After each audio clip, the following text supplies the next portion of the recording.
తెలంగాణ రాజకీయాలు మరోసారి కాళేశ్వరం ప్రాజెక్టు చుట్టూ తిరుగుతున్నాయి. కాళేశ్వరం విజిట్లో భాగంగా కన్నెపల్లి పంప్ హౌస్కు వెళ్లిన కేటీఆర్ ప్రభుత్వాన్ని కార్నర్ చేస్తూ విమర్శలు గుప్పించారు. కాంగ్రెస్ సర్కార్ తీరు వల్లే రైతులు ఇబ్బందులు పడుతున్నారని విమర్శిస్తున్నారు. మరోవైపు కాళేశ్వరం ప్రాజెక్టు పేరుతో బీఆర్ఎస్ లక్షల కోట్ల ప్రజాధనం వృధా చేసిందంటూ కాంగ్రెస్ కౌంటర్ ఇస్తోంది. కాళేశ్వరం ప్రాజెక్టుకు సంబంధించి కాంగ్రెస్ బీఆర్ఎస్ రాజకీయాలపై మరింత సమాచారం మా ప్రతినిధి కరుణాకర్ అందిస్తారు. తెలంగాణలో కాళేశ్వరం ప్రాజెక్టు మరోసారి రాజకీయ వివాదానికి కేంద్ర బిందువుగా మారిన పరిస్థితిని మనం చూస్తున్నాం. ప్రస్తుతం వర్షాకాలం ప్రారంభమైన నేపథ్యంలో ప్రతిపక్ష బీఆర్ఎస్ పార్టీ కాళేశ్వరంపై ప్రభుత్వ నిర్లక్ష్య ధోరణి స్పష్టంగా కనిపిస్తుందని చెప్పి ఆరోపణలు గుప్పిస్తుంది. ఇటువంటి నేపథ్యంలో BRS working president KTR Kannepalli pump హౌస్ను సందర్శించడం, ఆయన కాంగ్రెస్ ప్రభుత్వంపై విమర్శలు చేయడం, ఆ విమర్శలను ఉత్తమ్ కుమార్ రెడ్డి ధీటుగా సమాధానం చెప్పడం, ఇటువంటి అంశాలన్నీ కూడా కొంత ప్రజల్లో కూడా ఆలోచన రేకెత్తిస్తున్నాయి. అసలు కాళేశ్వరం ప్రాజెక్టు ఎందుకు కాంగ్రెస్ ప్రభుత్వం ఉపయోగించట్లేదు, వాటర్ను ఎందుకు ఫ్లో పంపులు ఉపయోగించట్లేదు అన్న దానిపై కొంత అనుమానాలు వ్యక్తం చేస్తున్న పరిస్థితిని మనం చూస్తున్నాం. మనం ప్రస్తుతం కాళేశ్వరం ప్రాజెక్టులో ఒక భాగం, ప్రధాన భాగమైన కన్నెపల్లి పంప్ హౌస్ దగ్గరున్న గోదావరి బ్రిడ్జిపై మనం ప్రస్తుతం చూస్తున్నాం. Kannepalli pump house near by ఉన్న పరిస్థితిని మనం చూస్తున్నాం. అసలు కాళేశ్వరం ప్రాజెక్ట్ నుంచి ముందు నుంచి కూడా, అంటే ఎప్పుడైతే బీఆర్ఎస్ ప్రభుత్వం ముఖ్యమంత్రి కేసీఆర్గా ఉన్నప్పుడు కాళేశ్వరం ప్రాజెక్టును ప్రాణహిత చేవెళ్ల ప్రాజెక్టును రీడిజైన్ చేసి కాళేశ్వరం ప్రాజెక్టుగా నిర్మాణం చేపట్టారు. అప్పటి నుంచి కూడా కాంగ్రెస్ పార్టీ దీనిపై పెద్ద ఎత్తున విమర్శలు, అవినీతి ఆరోపణలు గుప్పిస్తున్న పరిస్థితిని మనం చూస్తున్నాం. కేవలం కమిషన్ల కోసం మాత్రమే ఈ ప్రాణహిత చేవెళ్ల ప్రాజెక్టును రీడిజైన్ చేసి కొత్తగా కాళేశ్వరం ప్రాజెక్టును కడుతున్నారని చెప్పి పెద్ద ఎత్తున కాంగ్రెస్ పార్టీ ముందు నుంచి కూడా ఆరోపణలు గుప్పిస్తున్న పరిస్థితిని మనం చూస్తున్నాం. ఇక ఆ తర్వాత కాళేశ్వరం ప్రాజెక్టు ప్రధానంగా దాదాపు 90% పూర్తయిన తర్వాత 2023 సెప్టెంబర్లో ఇంకా ఎన్నికలు జరుగుతాయనగా, అసెంబ్లీ ఎన్నికలు జరుగుతాయనగా ఈ కాళేశ్వరం ప్రాజెక్టులో ప్రధానమైన బ్యారేజ్ మేడిగడ్డ బ్యారేజీ కుంగిపోవడం పెద్ద ఎత్తున రాజకీయ దుమారానికి కారణమైన పరిస్థితిని మనం చూస్తున్నాం.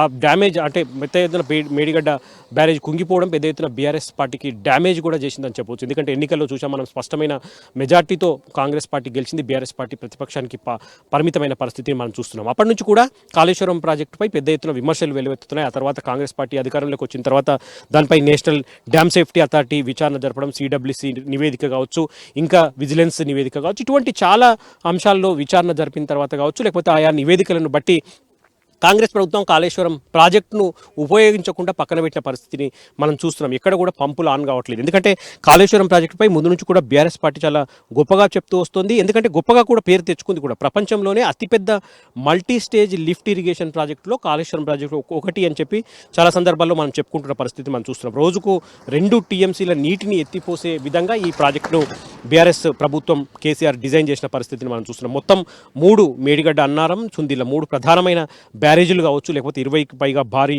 పంప్ హౌజులు కావచ్చు, 100కు పైగా కెపాసిటీ మోటార్ పంపులు కావచ్చు, 19కి పైగా రిజర్వాయర్లు కావచ్చు, మొత్తం లిఫ్ట్ హెడ్, ఈ కాళేశ్వరం ప్రాజెక్టు లిఫ్ట్ హెడ్ చూసినట్లయితే 618 మీటర్ల మేర నీటిని కింది నుంచి పైకి లిఫ్ట్ చేసే పరిస్థితి ఈ యొక్క కాళేశ్వరం ప్రాజెక్టు పెద్ద స్పెషాలిటీ అని చెప్పవచ్చు. మొత్తం 45 లక్షల ఎకరాలకు సాగునీటిని అందించే లక్ష్యంతో అప్పుడు బీఆర్ఎస్ ప్రభుత్వం ఈ కాళేశ్వరం ప్రాజెక్టును చేపట్టింది. 45 లక్షల ఎకరాలకు సాగునీరు అందించడంతో పాటు 18 నుంచి 19 లక్షల ఎకరాలకు సాగునీటి స్థిరీకరణ చేసేందుకు కూడా ఈ ప్రభుత్వం దీన్ని పెద్ద ఎత్తున డిజైన్ చేసిన పరిస్థితిని మనం చూస్తున్నాం. దాదాపు 84,000 కోట్ల పైచీలకు ఖర్చు చేశారు. అప్పుడున్న ప్రభుత్వం దాదాపు 1,20,000 కోట్ల రూపాయలు పూర్తవుతుంది ఈ ప్రాజెక్ట్ అని చెప్పి అంచనా వేశారు. ఇంకా పూర్తి కావాల్సి ఉంది. ఇంకా కొన్ని పంప్ హౌజులు, బ్యారేజీలు, టన్నల్స్, కొన్ని కాలువలు కూడా ఇంకా తవ్వాల్సి ఉంది. కాబట్టి మొత్తం 1,20,000 కోట్ల రూపాయల అంచనాతో నిర్మిస్తే దాదాపు 83-84,000 లక్షల కోట్ల రూపాయలు ఖర్చు చేసిన పరిస్థితిని మనం చూస్తున్నాం. కానీ కాంగ్రెస్ ప్రభుత్వం అధికారంలోకి వచ్చి 2.5 ఏళ్ళు అవుతున్నప్పటికీ కూడా ఇంకా ఈ కాళేశ్వరం ప్రాజెక్టులో ఒక పిల్లర్ మాత్రమే కుంగిన మేడిగడ్డని ఇంకా రిపేర్ చేయట్లేదని చెప్పి పెద్ద ఎత్తున బీఆర్ఎస్ పార్టీ ఆరోపిస్తున్న పరిస్థితిని మనం చూస్తున్నాం. కేవలం కేసీఆర్ కట్టారన్న మంచి పేరు వస్తుందన్న దాన్ని ఒకే సాకుతో కాంగ్రెస్ ప్రభుత్వం ఈ కాళేశ్వరం ప్రాజెక్టును పక్కన పెట్టిందని చెప్పి పెద్ద ఎత్తున బీఆర్ఎస్ పార్టీ ఆరోపిస్తుంది. అందులో భాగంగా ఇప్పుడు ప్రధానంగా ఎల్నినో ప్రభావంతో పెద్ద ఎత్తున వర్షాభావ పరిస్థితులు ఉంటాయి. పెద్ద ఎత్తున వర్షం, ఈ తక్కువ వర్షపాతం నమోదయ్యే అవకాశం కనిపిస్తుంది. కాబట్టి రానున్న రోజుల్లో పెద్ద ఎత్తున కరువు ప్రమాదం పొంచి ఉంది కాబట్టి కాంగ్రెస్ ప్రభుత్వం ఇప్పటికైనా భేషజాలకు పోకుండా గోదావరిలో ఇప్పటికే వరద స్టార్ట్ అయింది కాబట్టి ఆ వరదను ఆపాలి,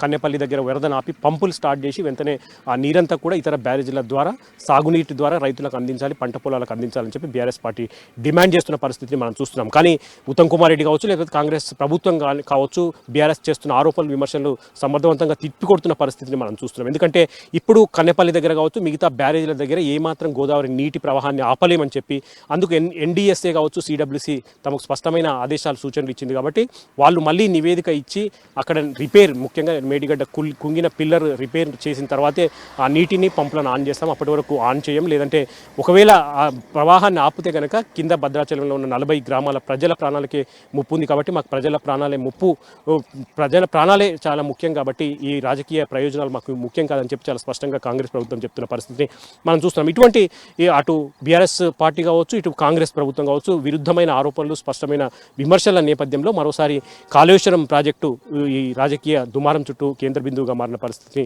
మనం చూస్తున్నాం. కెమెరా పర్సన్ రాజు కొర్నాకర్, 10 టీవీ, కాళేశ్వరం.